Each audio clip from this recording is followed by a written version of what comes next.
சென்னையில் அடுக்குமாடி குடியிருப்பில் பால்கனியில் தவறி விழுந்து மீட்கப்பட்ட குழந்தையின் தாய் தற்கொலை செய்து கொண்டார். சென்னையை அடுத்த திருமுல்லை வாயிலில் உள்ள அடுக்குமாடி குடியிருப்பில் வசித்து வந்தவர்கள் வெங்கடேஷ், ரம்யா தம்பதி. இவர்களது 7 மாத பெண் குழந்தை கடந்த ஏப்ரல் 28ஆம் தேதி 4வது மாடியில் இருந்து தவறி விழுந்து 2வது தளத்தில் தகர மேற்கூரையில் சிக்கி தவித்தது.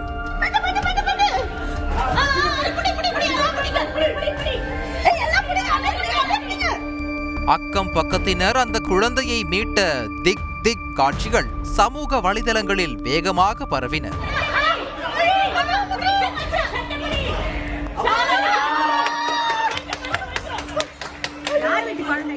ரம்யா உணவு ஊட்டிக் கொண்டிருந்த போதுதான் இந்த சம்பவம் நடந்ததாக கூறப்பட்ட நிலையில் தற்போது அவரது தாயாரின் வீட்டில் தூக்கு போட்டு தற்கொலை செய்து கொண்ட சம்பவம் பேரதிர்ச்சியை ஏற்படுத்தியுள்ளது. கோவை மாவட்டம் மேட்டுப்பாளையம் அருகே உள்ள காரமடை பொல்லாதி சாலையைச் சேர்ந்த வாசுதேவன், புஷ்பா தம்பதியின் 2வது மகள்தான் ரம்யா. சென்னை ஆவடியைச் சேர்ந்த வெங்கடேஷுடன் இவருக்கு திருமணமான நிலையில் 5 வயது மகன் மற்றும் 7 மாத மகளுடன் திருமுல்லை வாயிலில் உள்ள அடுக்குமாடி குடியிருப்பில் வாழ்ந்து வந்தார். கணவன் மனைவி இருவரும் ஐடி துறையில் பணியாற்றி வந்த நிலையில் வீட்டு வேலை, குழந்தைகளை கவனிப்பது என ரம்யாவிற்கு கூடுதல் சுமை.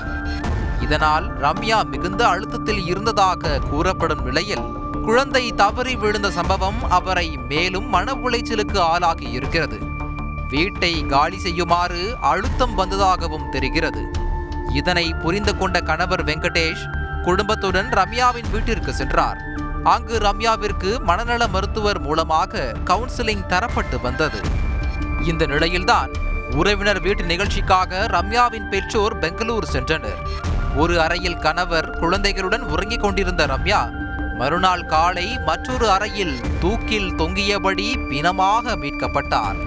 இது தொடர்பாக ரம்யாவின் தந்தை வாசுதேவன் காரமடை காவல் நிலையத்தில் அளித்த புகாரில் தனது மகளின் அகால மரணத்திற்கு மன அழுத்தமே காரணம் என குறிப்பிட்டுள்ளார்.